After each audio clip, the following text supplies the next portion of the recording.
وقد قال الله تبارك وتعالى في القرآن المجيد: بسم الله الرحمن الرحيم والفجر وليال عشر والشفع والوتر رب اشرح لي صدري ويسر لي أمري واحلل عقدة من لساني يفقهوا قولي. تمام تعریفیں، ساری بڑائیاں، ہر قسم کی حمد و ثنا، پاکی و بزرگی، بڑائی و کبریائی اللہ رب العالمین خالق کون و مکان، مالک ارض و سما کے لیے لائق و زیبا ہے. بعدہ بے شمار درود و سلام نازل ہو اللہ کے آخری نبی، رحمت للعالمین، شفیع المذنبین، سید الاولین والآخرین، خاتم النبیین، جناب محمد رسول اللہ صلی اللہ علیہ وسلم پر. محترم بزرگوں، دوستوں، پردہ نشین اسلامی ماں و بہنوں، اللہ تبارک و تعالی نے ہمیں بحیثیت انسان کی پیدا کیا ہے. روئے زمین پر اللہ تبارک و تعالی کی بے شمار مخلوقات ہے، لیکن اللہ تبارک و تعالی نے ہمیں ان مخلوقات میں اشرف المخلوقات بنایا ہے، بے شمار فضیلتوں سے نوازا ہے، جس کا اعلان خود قرآن مجید نے کیا. اور اللہ تبارک و تعالی نے کہا کہ ہم نے انسانوں کو اپنی بہت ساری مخلوقات پر فضیلت اور برتری عطا کی، کیونکہ اللہ تبارک و تعالی نے ہمیں ایک عظیم مقصد کے تحت پیدا کیا ہے. بیکار اور یوں ہی اللہ تبارک و تعالی نے ہمیں روئے زمین پر بسایا نہیں، بلکہ ایک خاص اور عظیم مقصد کے تحت اللہ تبارک و تعالی نے ہمیں پیدا کیا اور زمین پر بسایا. اور وہ مقصد ہے اللہ کی عبادت. وَمَا خَلَقْتُ الْجِنَّ وَالْإِنسَ إِلَّا لِيَعْبُدُونِ. اللہ کہتا ہے کہ میں نے انسانوں اور جن کو صرف اپنی عبادت کے لیے پیدا کیا ہے. عبادت صرف نماز، روزے، حج اور زکوٰۃ کا نام نہیں، بلکہ اپنے وسیع تر مفہوم کے اندر اپنی زندگی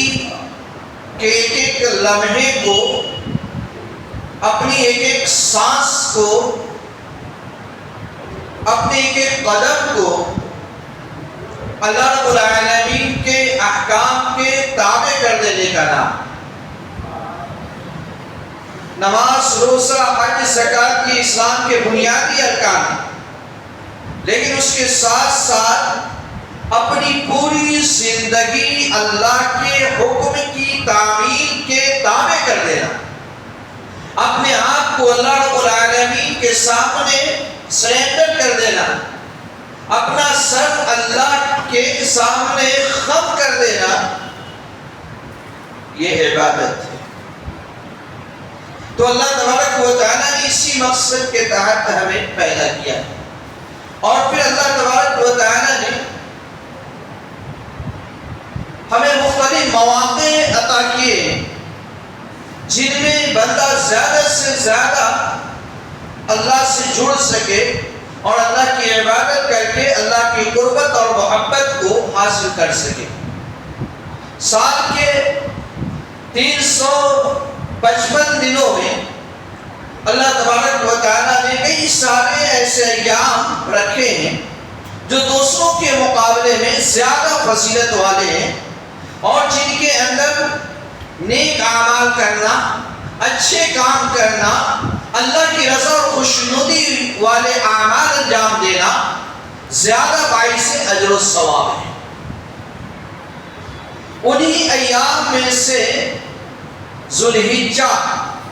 کے ابتدائی 10 دن ہیں۔ ابھی یہ ذوالقعدہ کا مہینہ ہے اور اس کے بعد جو مہینہ آئے گا وہ ذوالحجہ کا مہینہ ہے، جو اسلام کیلنڈر کا 12واں اور آخری مہینہ ہے،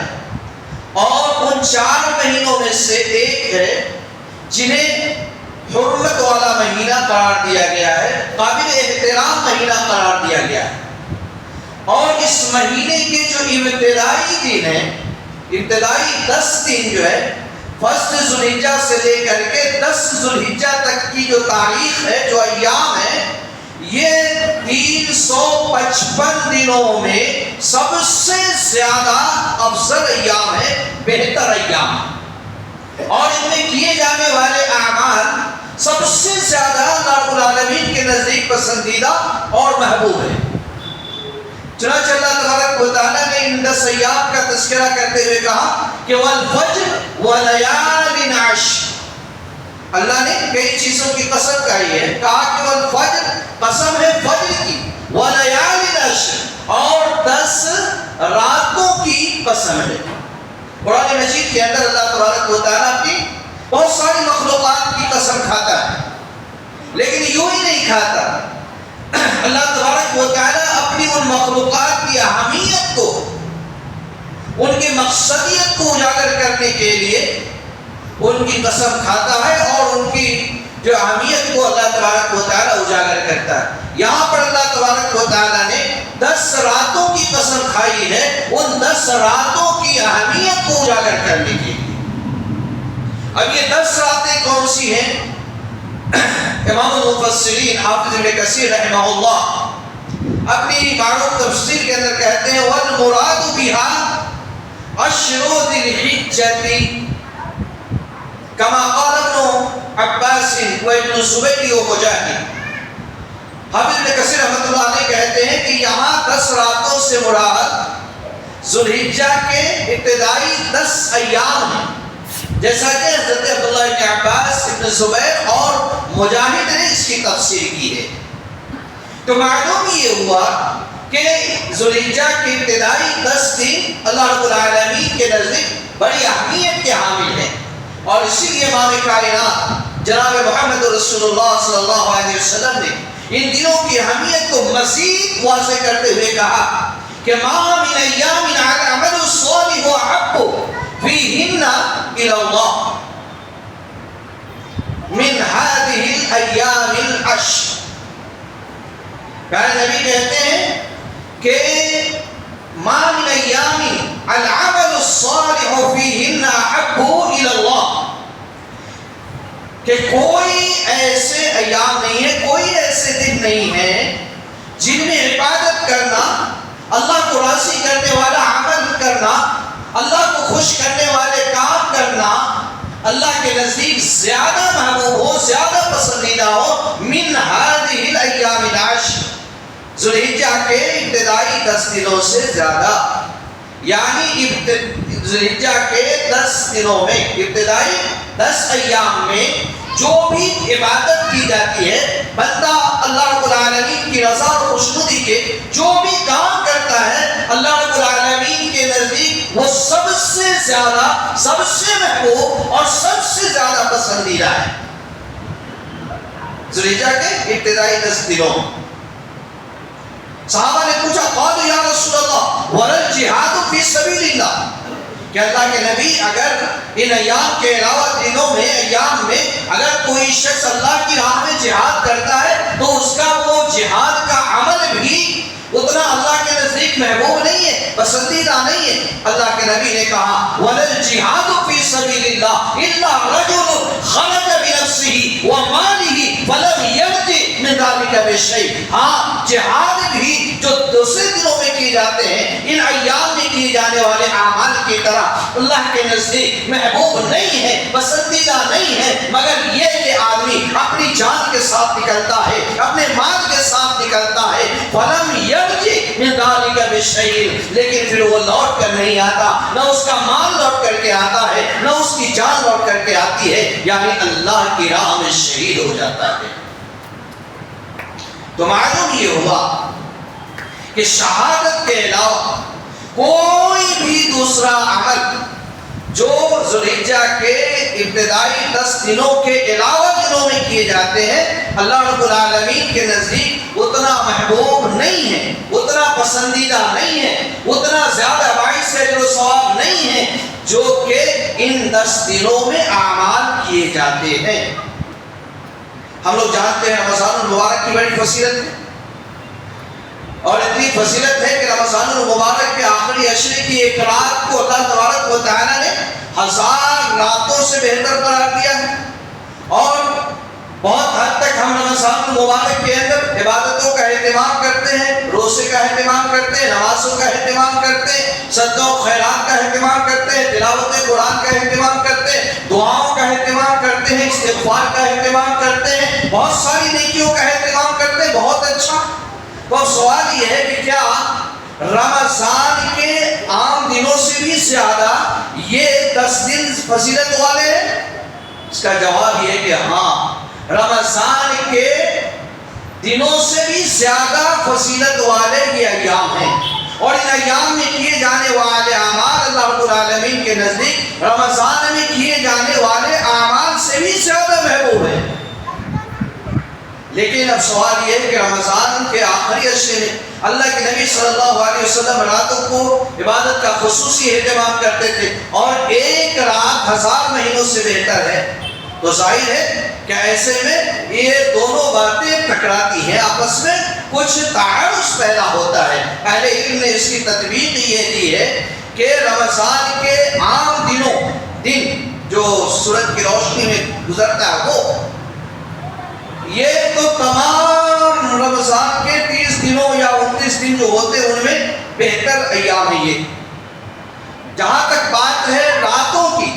تو رمضان کی 20 راتوں سے بھی بہتر جو ہے یہ ایام ہے، لیکن جو رمضان کے آخری عشرے کی 10 راتیں ہیں تو وہ 10 راتیں ذوالحجہ کی راتوں سے افضل ہیں، اور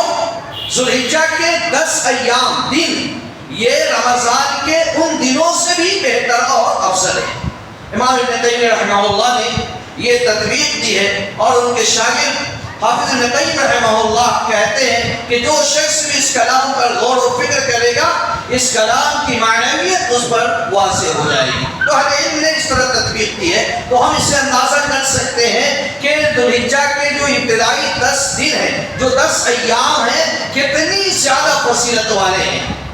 جب رمضان کے دنوں سے زیادہ فضیلت والے ہیں تو رمضان سے زیادہ جو ہے ان ایام میں، ان دنوں میں اعمال کا اہتمام ہونا چاہیے تھا، ان دنوں میں زیادہ سے زیادہ اچھے کاموں کا اہتمام ہونا چاہیے تھا۔ لیکن یہ ایام آتے ہیں، گزر جاتے ہیں، جو خصوصی ایک عمل کرتے ہیں، ہم قربانی کا عمل کرتے ہیں، اس کے علاوہ ہم جو ہے دیگر تمام اعمال سے غافل ہوتے ہیں۔ یہ ہمارے لیے بڑی محرومی کی بات ہے، یہ بڑی بدنصیبی کی بات ہے کہ اتنے افضل ایام، اتنے بہترین ایام، اتنے اچھے ایام، اللہ کے نزدیک اتنے محبوب ایام یوں ہی ہماری غفلت کا شکار ہو کر گزر جاتے ہیں، اور ہم ان سے فائدہ نہیں اٹھاتے۔ ان ایام میں کئی مشروع اور مسنون اعمال بھی ہیں، جیسے ان ایام میں روزے رکھنا، 1 ذی الحجہ سے لے کر کے 9 ذی الحجہ تک روزے رکھنا۔ اللہ کے نبی صلی اللہ علیہ وسلم کے تعدد سے صحابی کہتے ہیں کان رسول اللہ صلی اللہ علیہ وسلم یصوم 9 ذی الحجہ وعاشورا و3 ایام من کل شہر اول 2 من الشہر والخمیس۔ اللہ کے نبی صلی اللہ علیہ وسلم ذوالحجہ کے 9 دنوں کا روزہ رکھتے تھے، یوم عاشورہ کا روزہ رکھا کرتے تھے، اور ہر مہینے کے 3 دنوں کا روزہ رکھا کرتے تھے، اور ہر مہینے کے پہلے سوموار، پیر اور جمعرات کا روزہ رکھا کرتے تھے۔ اس میں کئی روزوں کا تذکرہ آیا، اس میں ایک روزہ بتایا گیا کہ 9 ذی الحجہ، اللہ کے نبی صلی اللہ علیہ وسلم ذی الحجہ کے 9 روزے رکھا کرتے تھے، 1 ذی الحجہ سے لے کر کے 9 ذی الحجہ تک۔ تو یہ مسنون عمل ہے جو اللہ کے نبی صلی اللہ علیہ وسلم نے خود کیا ہے اور اپنی امت کو اپنے عمل کے ذریعے سے تعلیم اور ترغیب دی ہے۔ خاص طور سے 9 ذی الحجہ کا روزہ جس کو ہم یوم عرفہ کہتے ہیں، 9 ذی الحجہ کا روزہ جن کو ہم یوم عرفہ کہتے ہیں، بڑی فضیلت والا روزہ ہے، بڑی اہمیت والا روزہ۔ اللہ کے نبی صلی اللہ علیہ وسلم نے اس روزے کی فضیلت بیان کرتے ہوئے کہا کہ صیام یوم عرفہ احتسب علی اللہ یکفر السنة التي قبلہ والسنة التي بعدہ۔ اللہ کے نبی صلی اللہ علیہ وسلم نے فرمایا کہ میں امید کرتا ہوں کہ یوم عرفہ کا روزہ، میں اللہ سے امید کرتا ہوں کہ یوم عرفہ کا روزہ 1 سال پچھلے گناہوں اور 1 سال آئندہ کے گناہوں کا کفارہ بن جائے گا، یعنی ان گناہوں کو مٹا دے گا، ان گناہوں کے جو ہے ختم کرنے کا باعث اور ذریعہ بنے گا۔ یعنی یہ 1 روزہ 9 ذی الحجہ کا 1 روزہ یہ 2 سال کے گناہوں کا کفارہ ہو جائے گا، 2 سال کے گناہوں کو مٹا دے گا۔ ایک سوال یہ ہے کہ گزشتہ سال تو آدمی نے گناہ کیا، گزشتہ سال جو سال گزر گیا اس میں تو آدمی نے گناہ کیا ہوگا، وہ گناہ مٹ جائیں گے، لیکن ابھی آئندہ سال جو ہے وہ آیا ہی نہیں، اس میں آدمی کے گناہ کرنے کا کیا مطلب ہے؟ آئندہ سال آیا ہی نہیں ہے، اس میں گناہ کرنے کا کیا مطلب ہو سکتا ہے؟ اس کی وضاحت محدثین نے یہ کی ہے کہ آئندہ سال بھلے آیا نہیں ہے، آدمی گناہ نہیں کیا ہے، لیکن اگر وہ زندہ رہا تو ظاہر ہے کہ بحیثیت انسان اس سے لغزشیں سرزد ہوں گی، اس سے گناہوں کا ارتکاب ہوگا، اس سے غلطیاں ہوں گی، اللہ تبارک و تعالیٰ اس کو معاف کر دے گا، درگزر کر دے گا۔ اور اگر آدمی نے کوئی لغزش نہیں کی، کوئی گناہ نہیں کیا، کوئی خطا نہیں کی، مر گیا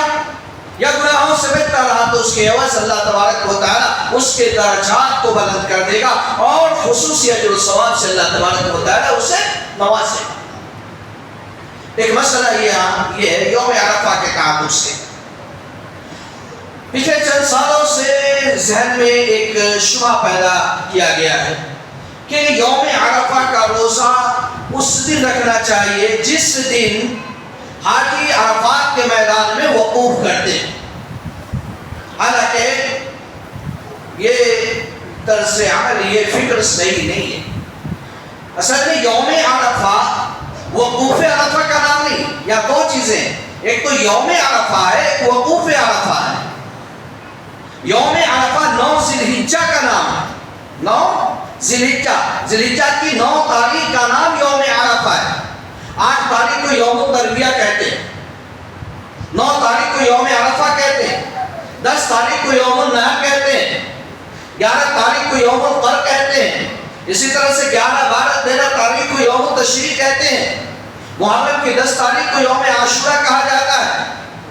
تو اس طریقے سے یوم عرفہ یہ 9 ذی الحجہ کا نام ہے، وقوف عرفہ کا نام نہیں ہے۔ تو جہاں بھی 9 ذی الحجہ ہوگا اس تاریخ کو، اس دن کو یہ روزہ رکھنا مسنون ہے اور اسی تاریخ کو یہ روزہ رکھا جائے گا اور انشاءاللہ اس پر اللہ تبارک و تعالیٰ اسے اجر و ثواب عطا کرے گا۔ وہ اجر و ثواب اللہ تبارک و تعالیٰ دے گا جس کا وعدہ اللہ کے نبی جناب محمد رسول اللہ صلی اللہ علیہ وسلم نے کیا ہے۔ اسی طرح سے ان ایام میں ایک اہم عمل تکبیرات پکارنا، اللہ تبارک و تعالیٰ کی بڑائی اور کبریائی بیان کرنی، اللہ تبارک و تعالیٰ کی تعریف و توصیف کرنی ہے،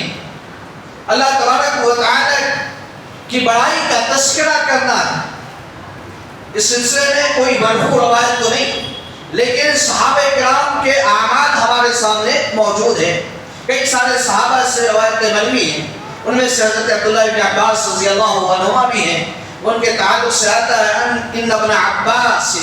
رضی اللہ عنہ کان یکبر من غداة عرفة الى صلاة العصر من آخر ایام التشریق، کہ حضرت عبداللہ بن عباس رضی اللہ عنہ یوم عرفہ کی صبح سے لے کر کے ایام التشریق کے آخری دن یعنی 13 ذی الحجہ کے جو ہے عصر تک تکبیرات پکارا کرتے تھے. اور اس طرح سے کئی سارے صحابہ سے اس طرح کی روایت موجود ہے کہ وہ ان ایام میں تکبیرات کا اہتمام کیا کرتے تھے. تو یوم عرفہ یعنی 9 ذی الحجہ کی فجر کی نماز سے لے کر کے 13 ذی الحجہ کہ عصر تک جو ہے تکبیرات پکارنا یہ مشروع اور مسنون عمل ہے. تکبیرات کے مختلف الفاظ آئے ہیں، ان میں جو سب سے صحیح روایت ہے وہ اس طرح سے آئی ہے کہ اللہ اکبر اللہ اکبر اللہ اکبر کبیرہ. اسی طرح سے اللہ اکبر کبیرہ اللہ اکبر کبیرہ اللہ اکبر واجل اللہ اکبر وللہ الحمد. یہ صحیح ترین روایت ہے، لیکن آج ہمارا المیہ یہ ہے کہ یہ الفاظ ہمیں یاد نہیں، یہ الفاظ ہمیں یاد نہیں. اگرچہ دوسرے الفاظ کے ساتھ دوسرے کلمات کے ساتھ بھی تکبیر کہتے ہیں تو صحیح ہے، درست ہے، کوئی حرج نہیں ہے، لیکن جو صحیح الفاظ کے ساتھ تکبیرات آئے ہیں ان کا اہتمام زیادہ بہتر اور افضل ہے. ایک چیز یہاں اور دیکھیں تو عموماً ہمارے یہاں ایک نظریہ ہے، ایک فکر ہے، ایک طرز عمل یہ ہے کہ جب تکبیرات پکارے جاتے ہیں یوم عرفہ سے لے کر کے ایام التشریق تک تو عام طور سے نمازوں کے بعد ایک اجتماعی شکل بن جاتی ہے تکبیر پکارنے کی. تکبیر تو پکارنا اور زور سے پکارنا، بلند آواز سے پکارنی ہے، لیکن اجتماعی تکبیر پکارنا ثابت نہیں ہے. لوگ سلام پھیرنے کے بعد امام کا انتظار کرتے رہتے ہیں کہ امام تکبیر کہے گا تو وہ بھی تکبیر کہیں گے. امام جب تکبیر کہنا شروع کرتا ہے تو ساتھ میں یا پیچھے پیچھے جو ہے مقتدی بھی تکبیر کہتے رہتے ہیں. یہ رویہ درست نہیں ہے، صحیح نہیں ہے. امام کی اپنی مرضی جب چاہے کرے گا، آپ کی اپنی مرضی جب چاہو کہو. نماز اور ایک چیز اور یاد رکھیں کہ یہ نماز کے ساتھ خاص نہیں ہے کہ نماز کے بعد ہی پکارنا ہے، بلکہ ہر وقت پکارنے کے لیے اس میں نماز کے بعد کا بھی وقت شامل ہے اور دوسرے اوقات بھی شامل ہے. آپ بازار میں ہو تب بھی تکبیر پکارو، آپ اپنے گھر میں ہو تب بھی تکبیر پکارو، آپ راستے میں چل رہے ہو تب بھی تکبیر پکارو، آپ مسجد میں ہو تب بھی تکبیر پکارو. ہر وقت کے لیے تکبیر مشروع ہے، صرف نماز کے بعد کے لیے نہیں ہے. نماز کے بعد بھی پکاری جائے لیکن نماز کے لیے خاص نہیں ہے، اجتماعی شکل نہیں ہے، اس کا خیال رکھا جائے. اسی طرح سے ان ایام میں تیسرا عمل جو عظیم عمل ہے، حج کے اعمال شروع ہوتے ہیں 8 ذی الحجہ سے. 8 ذی الحجہ کو آدمی جو حج تمتع کرتا ہے یا حج قران کرتا ہے وہ جو ہے 8 ذی الحجہ سے جو ہے احرام باندھ کر کے حج کے اعمال اور ارکان جو ہے انجام دیتا ہے، جو بہت سارے اعمال پر مشتمل ہے. تو یہ ایک عظیم عمل جو حج کا عمل ہے وہ جو ہے اسی عشرے میں شروع ہوتا ہے. اسی طرح سے اس مہینے اور اس عشرے کا ایک خاص عمل قربانی جو ہم سب کے یہاں متعارف ہے اور ہم سب میں سے بیشتر لوگ اس قربانی کا اہتمام کرتے ہیں. ایک عظیم عمل، ایک عظیم شعار اور ایک عظیم عبادت ہے قربانی. اللہ کے نبی صلی اللہ علیہ وسلم نے خود اس کا اہتمام کیا، اپنے صحابہ کو، اپنی امت کو اس کی ترغیب کی. بلکہ اللہ تبارک و تعالیٰ نے قربانی کے حوالے سے کہا کہ وَلِكُلِّ أُمَّةٍ جَعَلْنَا مَنْسَكًا لِيَذْكُرُوا اسْمَ اللَّهِ عَلَى مَا رَزَقَهُم مِّن بَهِيمَةِ الْأَنْعَامِ. یہ قربانی کا جو طریقہ ہے، قربانی کی جو عبادت ہے، یہ کوئی نیا طریقہ نہیں ہے، یہ کوئی نئی عبادت نہیں ہے، بلکہ ہر قوم میں یہ طریقہ عبادت رائج رہا ہے. وَلِكُلِّ أُمَّةٍ جَعَلْنَا مَنْسَكًا. اللہ نے کہا کہ ہم نے ہر قوم کے لیے قربانی کا طریقہ متعین کیا لِيَذْكُرُوا اسْمَ اللَّهِ عَلَى مَا رَزَقَهُم مِّن بَهِيمَةِ الْأَنْعَامِ، تاکہ ہم نے جو انہیں چوپائے عطا کیے ہیں ان پر وہ اللہ کا نام لے، انہیں اللہ کا نام لے کر کے ذبح کریں. سب سے پہلے قربانی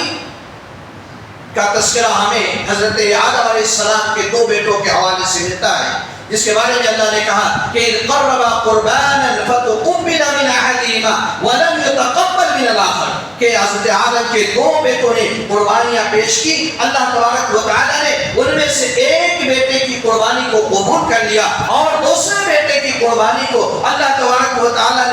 کر دیا، اس کی وجہ اللہ نے یہ بتائی کہ جس کی قربانی اللہ نے قبول کی، تقوی کی بنیاد پر قبول کیا، جس کی قربانی اللہ نے رد کر دی، اس کی قربانی اللہ تبارک و تعالیٰ نے عدم تقوی کی وجہ سے رد کر دیا۔ پھر یہ قربانی کا سلسلہ آگے بڑھا، یہاں تک کہ حضرت ابراہیم علیہ السلام سے بیٹے کی قربانی کا اللہ تبارک و تعالیٰ نے مطالبہ کیا۔ خواب میں ابراہیم علیہ السلام کو حکم دیا گیا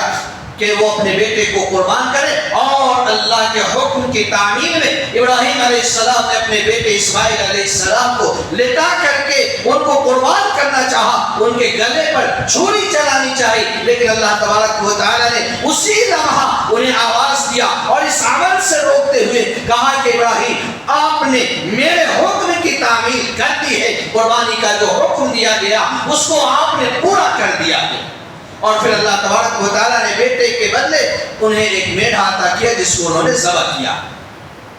اور یہ پھر قربانی کا سلسلہ چلتے چلتے محمد رسول اللہ صلی اللہ علیہ وسلم تک پہنچتا ہے۔ صحابی کہتے ہیں اقام رسول اللہ صلی اللہ علیہ وسلم عشرۃ عام فی المدینہ یضحی، کہ اللہ کے نبی صلی اللہ علیہ وسلم نے 10 سال مدینے میں قیام کیا اور آپ صلی اللہ علیہ وسلم قربانی کرتے رہے، قربانی کا اہتمام کرتے رہے، اور آپ کی تعلیم کے مطابق صحابہ بھی اس کا اہتمام کرتے رہے۔ اور پھر اللہ کے نبی صلی اللہ علیہ وسلم نے اس قربانی کے حوالے سے امت کو یہ تعلیم دی، ترغیب دیا، بلکہ تاکید فرمائی۔ آپ نے فرمایا کہ من وجد سعۃ فلم یضحی فلا یقربن مصلانا، کہ جس کسی کے پاس قربانی کی طاقت ہو، جس کسی کے پاس قربانی کی حیثیت ہو، جس کسی کے پاس قربانی کی وسعت ہو، جس کسی کے پاس قربانی کرنے کی قدرت ہو، اور وہ قربانی نہ کرے، فلا یقربن مصلانا، وہ ہماری عیدگاہ کو نہ آئے، ہمارے مصلی سے قریب نہ ہو۔ اس طرح سے اللہ کے نبی نے جذب و توبیخ کی اس شخص کے لیے جو وسعت ہوتے ہوئے، حیثیت ہوتے ہوئے، طاقت ہوتے ہوئے قربانی نہیں دیتا ہے، قربانی نہیں کرتا ہے۔ کہ قربانی ایک عظیم عمل اور ایک عظیم عبادت ہے جو اللہ تبارک و تعالیٰ نے مشروع کیا ہے، اور اس قربانی کے ذریعے حضرت ابراہیم علیہ السلام کی اس قربانی کو زندہ کیا جاتا ہے جب اللہ نے انہیں بیٹے کی قربانی کا حکم دیا تھا، اور دونوں باپ بیٹے اللہ کے حکم کی تعمیل کرتے ہوئے فلما اسلم وتلہ للجبین ونادیناہ یا ابراہیم کا منظر پیش کیا تھا۔ اللہ نے کہا کہ فلما اسلم وتلہ للجبین، کہ جب دونوں باپ بیٹے اللہ کے حکم کے سامنے سرینڈر ہو گئے، اپنے آپ کو پیش کر دیا، اور باپ نے اپنے بیٹے کو پیشانی کے بل لٹا کر کے ذبح کرنا چاہا، اللہ نے کہا وَنَادَيْنَاهُ يَا إِبْرَاهِيمُ قَدْ صَدَّقْتَ الرُّؤْيَا إِنَّا كَذَلِكَ نَجْزِي الْمُحْسِنِينَ۔ اللہ نے اپنے خلیل کو پکارا اور کہا کہ ابراہیم قَدْ صَدَّقْتَ الرُّؤْيَا، آپ کو خواب میں جو حکم دیا گیا تھا آپ نے اس حکم کو پورا کر دیا ہے، خواب کو سچ کر دکھایا ہے۔ وَكَذَلِكَ نَجْزِي الْمُحْسِنِينَ، ہم نیکوکاروں کو ایسا ہی بدلہ عطا کرتے ہیں۔ بیٹا بھی بچ گیا، قربانی بھی ہو گئی، اور اللہ تبارک و تعالیٰ نے اس سنت کو ہمیشہ کے لیے زندہ کر دیا، رہتی دنیا تک، قیامت تک، جب تک ایک مومن، ایک مسلمان، ایک کلمہ گو روئے زمین پر رہے گا، ابراہیم علیہ السلام کی قربانی کی یہ یاد تازہ ہوتی رہے گی، ابراہیم علیہ السلام کی عظمتوں کا تذکرہ ہوتا رہے گا۔ تو ہر صاحب حیثیت مسلمان کو قربانی کرنی چاہیے۔ حیثیت کا معیار کیا ہے؟ بعض لوگوں نے صاحب نصاب ہونا شرط لگا دیا ہے کہ قربانی اس شخص کے لیے ہے یا اس شخص پر لازم ہے جو صاحب نصاب ہو، یعنی ایسا آدمی ہو جس پر زکوٰۃ فرض ہو، لیکن یہ صحیح نہیں، درست نہیں، کتاب و سنت کی تعلیمات سے معید نہیں ہے، بلکہ صحیح بات یہ ہے کہ جسے بھی قربانی کی وسعت و حیثیت ہو، اگر ہم صاحب نصاب کی شرط لگائیں تو آج کے دن کی بات کریں تو اگر چاندی کو نصاب مان لے تو صاحب نصاب ہونے کے لیے 595 گرام چاندی کا ہونا ضروری ہے، اور اس کی قیمت آج کے حوالے سے بات کریں تو تقریباً 51,000 روپے ہوتے ہیں۔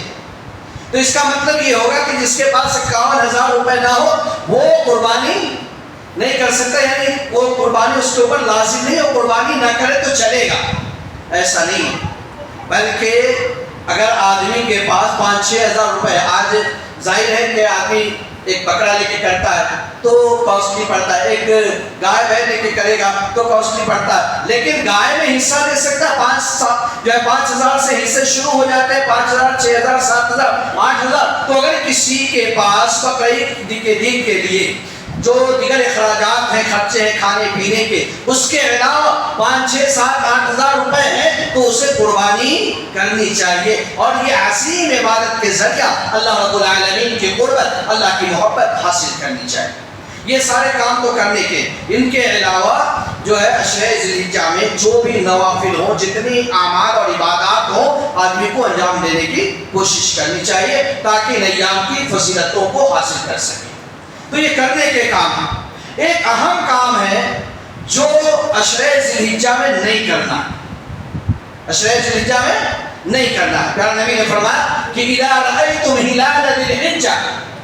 واراد احدکم ان یضحی فلیمسک عن شعرہ واظفارہ۔ پیارے نبی صلی اللہ علیہ وسلم نے فرمایا کہ جب تم ذی الحجہ کا چاند دیکھ لو اور تم میں سے کوئی شخص قربانی کرنے کا ارادہ رکھتا ہو تو اسے چاہیے کہ اپنے ناخنوں کو اور اپنے بالوں کو نہ کاٹے۔ فَلْيُمْسِكْ عَنْ شَعْرِهِ وَأَظْفَارِهِ، اپنے ناخن اور اپنے بالوں کو کاٹنے سے رک جائے۔ ایک دوسری روایت کے اندر ہے وَلَا يَأْخُذَنَّ شَيْئًا مِنْ شَعْرِهِ وَأَظْفَارِهِ، اپنے ناخنوں اور اپنے بالوں میں سے کچھ بھی نہ کاٹے۔ اس کے اندر ناخن کو توڑنا، کاٹنا یا کھینچ کر بھی ختم کرنا، بالوں کو کاٹنا، توڑنا، جلانا، یہ ساری چیزیں شامل ہیں۔ نہ آدمی ناخن کو ہاتھ لگائے اور نہ بال کو لگائے۔ خود بخود اگر کسی کا ناخن ٹوٹ کے گر جاتا ہے الگ بات ہے، خود بخود کسی کے بال جو ہے ٹوٹ کے گر جاتے ہیں الگ بات ہے، لیکن قصداً ارادتاً بال کاٹنا ہو یا موڑنا ہو یا اکھاڑنا ہو یا جلانا ہو، سر کے بال ہو، مونچھ کے بال ہو، داڑھی کے بال ہو، زیر ناف بال ہو یا بغل کے بال ہو، کسی بھی بال کو ہاتھ نہیں لگانا ہے، کسی بھی بال کو ہاتھ نہیں لگانا ہے۔ کب سے؟ جب ذی الحجہ کا چاند ہو جائے تب سے۔ کس کے لیے ہے؟ سب کے لیے نہیں، ہر آدمی کے لیے نہیں، اس کے لیے تو قربانی کا ارادہ رکھتا ہے، جو قربانی کرنا چاہتا ہے، جسے قربانی کرنی ہے، اس کے لیے یہ پابندی عائد کی گئی ہے۔ کب تک؟ حتی یضحی، جب تک کہ وہ قربانی نہ کر لے۔ تو ذی الحجہ کا چاند ہونے کے بعد سے لے کر کے قربانی کرنے تک قربانی کا ارادہ رکھنے والا شخص، قربانی کرنے والا شخص اپنے بال اور ناخن نہیں کاٹے گا۔ جب قربانی کر لے گا اس کے بعد وہ آزاد ہے، اب اپنے ناخن کاٹ سکتا ہے، اپنے بال کاٹ سکتا ہے۔ ہماری یہاں ایک غلطی یہ بھی ہے کہ لوگ قربانی کرنے کے بعد ناخن کٹوانا، بال کٹوانا یہ ضروری سمجھتے ہیں، اس لیے جو حجام کی دکانوں میں بھیڑ لگ جاتی ہے، سیلون میں جو ہے بھیڑ لگ جاتی ہے لوگوں کے بال کٹوانے والے اور جو ہے دوسرے جو ہے کٹنگ کرانے والوں کی۔ تو یہ نہیں ہے کہ تمہیں کٹوانا ہی ہے، بلکہ اس کے بعد اجازت ہے تم کٹواؤ نہ کٹواؤ الگ چیز ہے، لیکن اتنے دنوں تک پابندی کرنی ہے نہ کٹوانے کی۔ اچھا ایک اور مسئلہ ہے، لوگ قربانی کرتے ہیں، قربانی جو ہے راجح مسلک کے مطابق سنت مؤکدہ ہے، اللہ کے نبی صلی اللہ علیہ وسلم کا طرز عمل، آپ صلی اللہ علیہ وسلم کی سنت ہے، بڑے اجر و ثواب کا کام ہے، لیکن لوگ کیا کرتے ہیں، ذی الحجہ کا چاند ہوا، بال کٹانا چھوڑ دیا، مونچھیں بھی چھوڑ دی، داڑھی بھی چھوڑ دیا، اور جیسے ہی قربانی کر دیا ایک عظیم سنت کو انجام دیا۔ اب اس کے بعد حجام کی دکانوں میں جا کر کے اپنی داڑھی کٹا دیتے، ایک سنت کام کیا، ایک سنت کام کیا، سنت کام کر کے ایک عظیم عبادت کر کے اجر و ثواب حاصل کیا ہے، اور جا کر کے داڑھی کٹا کے داڑھی اڑا کر کے حرام کام کر رہا ہے، اور آدمی جو ہے گناہگار اور خطا کار بن رہا ہے۔ یہ عجیب بیوقوفی ہے، حماقت، ایک طرف نیکی کما رہا ہے اور دوسری طرف جا کر کے اس نیکی کو آدمی ضائع کر رہا ہے، گناہگار بن رہا ہے، خطا کار بن رہا ہے۔ اس لیے کہ داڑھی کٹانا، داڑھی اڑانا حرام ہے، اور حرام کام کرنا باعث گناہ ہے۔ تو میرے بھائیو اس سے ہمیں بچنا چاہیے۔ جس طریقے سے ہم سترہ ذوالحجہ میں داڑھی کاٹنے سے رک جاتے ہیں، اس کے بعد بھی داڑھی کو معاف کر کے چھوڑ دو، ویسے ہی رہنے دو، تاکہ زیادہ سے زیادہ اجر و ثواب کے حامل بن سکو۔ اللہ تبارک و تعالیٰ سے دعا ہے کہ اللہ تبارک و تعالیٰ سنی ہوئی باتوں کو سمجھ کر اوپر عمل کرنے کی توفیق عطا فرمائے۔ اللہ تبارک و تعالیٰ ہمیں عشر ذوالحجہ میں زیادہ سے زیادہ نیک اعمال کرنے کی توفیق عطا فرمائے۔ اللہ برائیوں سے، غلط کاریوں سے، غلط رویوں سے ہماری حفاظت فرمائے۔ کتاب و سنت پر چلنے کی توفیق عطا فرمائے۔ ہمارے دلوں سے اللہ تبارک و تعالیٰ بغض و حسد کو، کینہ کپٹ کو نکال دے۔ اللہ ہمارے دلوں میں ایک دوسرے کے تئیں محبت، الفت اور پیار کے جذبات پیدا فرما دے۔ آمین۔ ربنا تقبل منا انک انت السمیع العلیم وتب علینا انک انت التواب الرحیم۔